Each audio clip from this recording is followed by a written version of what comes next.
Me decía un abogado, me preguntaba en clases de doctorado sobre la prueba, un abogado me decía, José Daniel, si la Corte Interamericana ha propuesto la perspectiva de género y si la Suprema Corte de Justicia ha propuesto la perspectiva de género, más aún, si la Suprema Corte ha mandado a pagar platales para hacer protocolos y manuales para juzgar en perspectiva de género,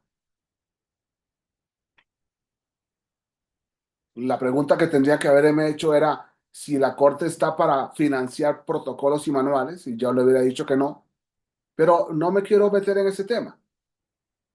La Suprema Corte de Justicia está como loca haciendo manuales y protocolos y protocolos y manuales. Hay que estudiar las leyes. Los jueces estamos obligados a resolver conforme a la Constitución y a la ley. Y luego jalamos los peritos para que nos den criterios científicos y técnicos o artísticos sobre cómo tenemos que resolver. Pero ese abogado me preguntaba con toda razón, José Daniel, pero si la Suprema Corte y la Corte Interamericana están acudiendo a la perspectiva de género y ahora, a partir del 2024, hay una reforma de una serie de normas que introduce la perspectiva de género, entonces, ¿por qué no debemos proceder conforme a la perspectiva de género? Y mi respuesta ha sido, como la he tratado de dar, porque la perspectiva de género es subjetiva y además con una doble subjetividad, lo subjetivo del otro y la subjetiva de yo que analizo lo subjetivo del otro, con lo cual hay una doble subjetividad. Pero lo que más me interesa es hacerles ver a los abogados que antes de la perspectiva de género en las normas estaba el enfoque diferencial en las normas.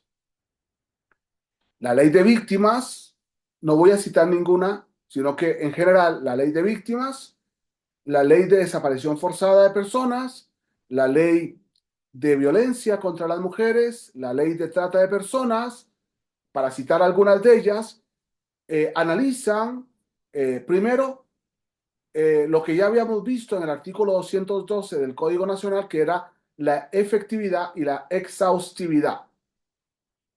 Todas las diligencias que se realicen se harán de manera inmediata, oportuna, transparente, con base en información útil y científica, encaminada a la localización y, en su caso, identificación, atendiendo a todas las posibles líneas de investigación.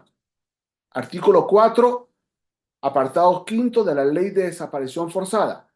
Bajo ninguna circunstancia se podrá invocar condiciones particulares de la persona, enfoque diferencial o la actividad que realizaba previa o al momento, enfoque diferencial. No discriminar. Pero también en las leyes estaba la debida diligencia.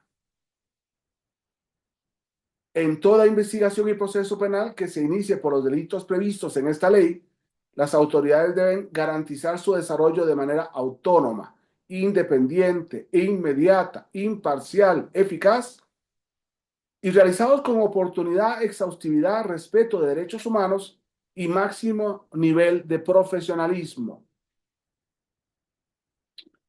Todas las autoridades deben utilizar los medios necesarios para realizar con prontitud aquellas actuaciones esenciales y oportunas dentro de un plazo razonable para lograr el objeto de esta ley. En especial, ley de desaparición, la ayuda, atención, asistencia, derecho a la verdad, justicia y reparación integral a fin de que la víctima sea tratada y considerada como titular de derechos. Y esta ley de desaparición forzada nos va a hablar de la víctima que muere al ser desaparecida y la víctima que se rescata con vida. La debida diligencia en una norma antes de que introdujéramos la perspectiva de género. Y un enfoque diferenciado que nos permite en la ley de, en una de las leyes ya citada, que al aplicar esta ley las autoridades deben tener en cuenta la existencia de grupos de población. A mí me encanta esta norma porque me lleva al enfoque diferencial.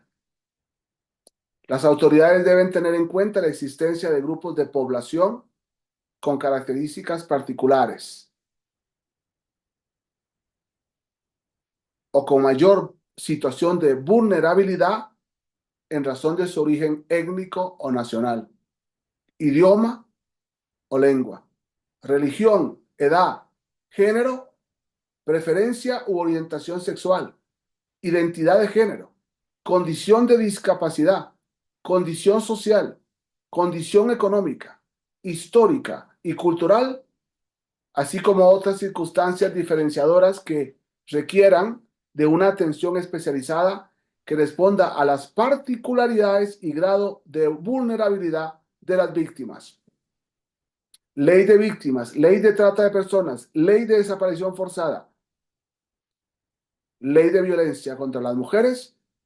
De igual manera, tratándose de las acciones, mecanismos y procedimientos, las autoridades deberán tomar en cuenta las características, contexto y circunstancias de la comisión de los delitos en materia de esta ley.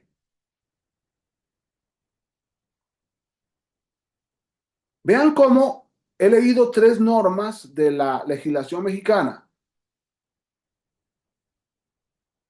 que nos dan un análisis de contexto y un análisis y una exigencia mayor que lo que nos podría dar y más objetiva desde el enfoque diferencial, desde el enfoque especializado, que ya se va repitiendo en muchas legislaciones mexicanas, enfoque diferencial y especializado, que nos da mucho más seguridad que lo inseguro de aplicar, como consta en la jurisprudencia, una perspectiva de género. Y esta es muy importante porque, lógicamente, ¿qué es lo que estamos haciendo?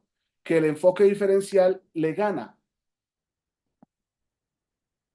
a la perspectiva de género por una razón muy sencilla, porque está considerando todas las categorías y todas las situaciones sociales, y no solamente el género, como le pasa a la perspectiva de género. Y es el gran error de la ideología de género, de querer meternos en un solo zapato, debajo de una sola sombrilla, bajo una sola bandera, cuando somos tan distintos. Y por eso es muy importante que volvamos a llamarle la atención a la Corte Interamericana. ¿Por qué igualdad y no discriminación? ¿Por qué si no existe ningún tratado internacional? Esa falacia interpretativa. Muchas gracias.